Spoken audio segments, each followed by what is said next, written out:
Dear Clara, dear colleagues, I would like to thank first the organizer of this conference, Dr. Clara Maveglia, for this event. And I'm pleased to welcome you as the cooperation partner on behalf of the EcoTechGender initiative, being a part of the Center for the History of Women Philosophers and Scientists organization. A few weeks ago, a meeting of influential politicians took place in Bletchley Park, the legendary and important location for the early development of artificial intelligence.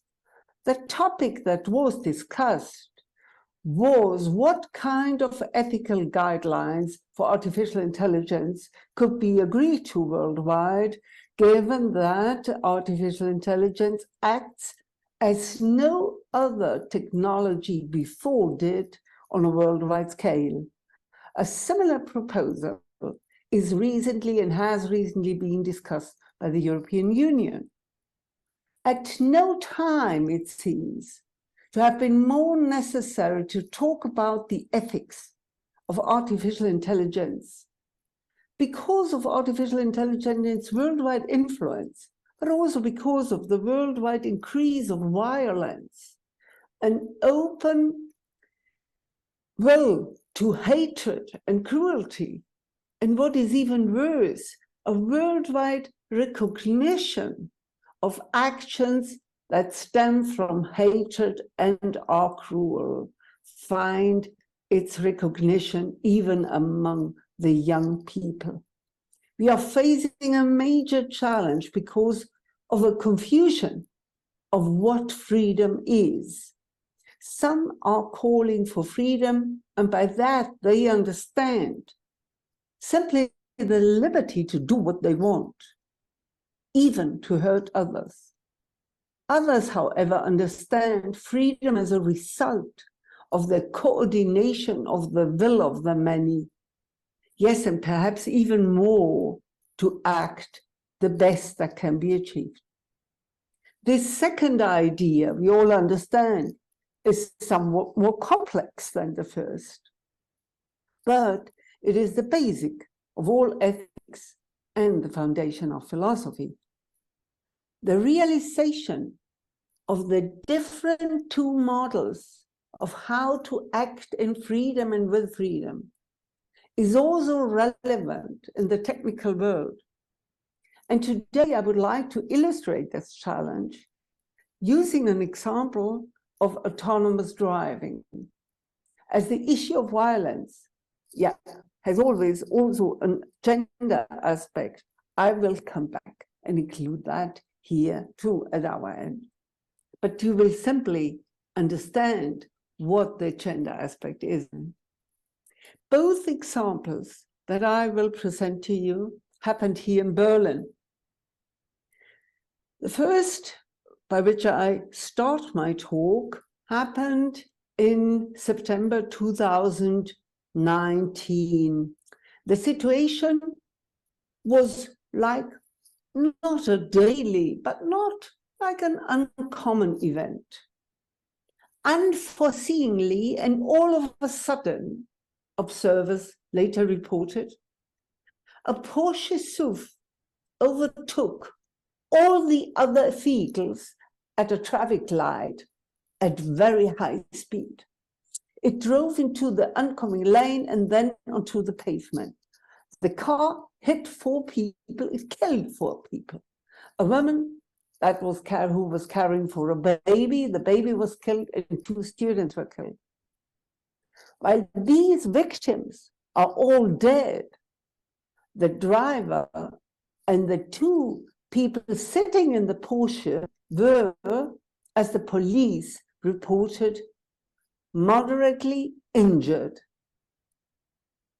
This car was not furnished with any autonomous driving function. The second example I would like to present to you and to illustrate the problem that I'm talking about goes back to a kind of German trauma in 2016, when an agent from the IS from the Islamic state member, killed a driver from a huge and very modern truck. He killed a driver, he took the truck, he went into the middle of Berlin, where in December 2016, the Christmas market took place. He drove into the Christmas market and killed 12 innocent visitors. This action was, as one found out later, executed against the autonomous driving program of the truck, which, however, at a certain point could stop this actor. The truck's onboard computer triggered an emergency stop that prevented the truck from running over even more people. It was equipped with a system that used a camera and a radar to detect obstacles and apply the brakes as soon as the driver ignored the warning signal. We see two dominant strategies realized by humans with different intentions, but both actions could have been prevented, or at least could prevent even the worst. Humans are said to be free and to decide freely if they want to behave morally or dominantly. An autonomous machine, however, that is programmed according to moral laws can act only according to the laws and moral rules that have been programmed and algorithmized. Humans change strategies. They act accordingly to what they think will serve them best. This is why they, from time to time, deviate from the moral strategy and adopt the dominant strategy. Fully morally programmed vehicles can help us thus, in the best of all cases, to prevent us from violent strategies of humans. And therefore, it is important to vote for ethical strategies and programming within machines. So what kind are these moral laws that we can put into a machine?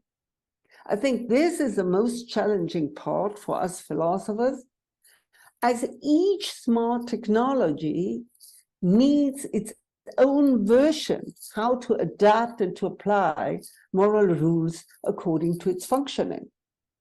For autonomous cars, the example I have chosen here, but of course there are other rules to be developed for airplanes, which are somehow similar, let's say, but for social media, which are quite different to what I'm saying here.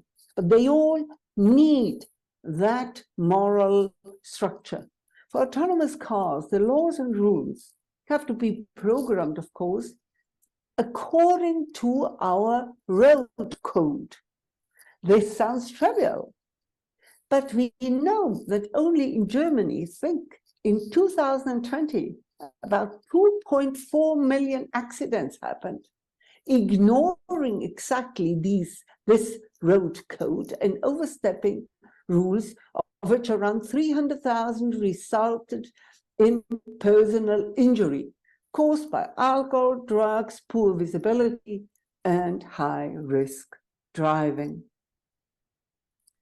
A moral foresighting behavior, such as caution, prudence, risk aversion, weighting up the pros and cons of any action and situation, is said to be executed mostly by women, of course, because they are suffering from the dominant strategies, and they do not, in most of the cases, have the bodily strength. So they see immediately the advantage of such a coordinated action. We understand that looking aside and having in mind the possible actions of all participants of any social activity. This is what we understand to be a moral action. This is what we understand that machines should be programmed for. So the automation of the relevant action sequences shows that only these moral rules can equip the smart technology, and that dominant driving behaviors would never be accepted to take part in any social organized activity. And the world traffic, or the traffic all over the world, is one of these social activities. Dominant behavior is simply not made and not thought for to be applied in general. A dominant behavior is exactly that, to overrun all those who are acting morally and taking the advantage from it. We will never accept vehicles or any machine that is equipped with a dominant action pattern. So the result, the machine that would be programmed according to dominant strategies, would hardly be accepted amidst our social activities. It never was called a moral machine. It could never be successfully integrated into the social world of traffic. From here we can conclude further. We need a dynamic adaptation of moral and social behavior in all technical applications. Otherwise, we are running the risk of living with the dominantly programmed and used technology. And the example should illustrate that the more decision-making a machine equates to our moral rules, the more it can enhance the well-being of our world. Morality, in that sense, in machine behavior, makes a true advantage for any machine and for any society. Thank you very much for your attention, and I'm very much looking forward to the contributions that will follow.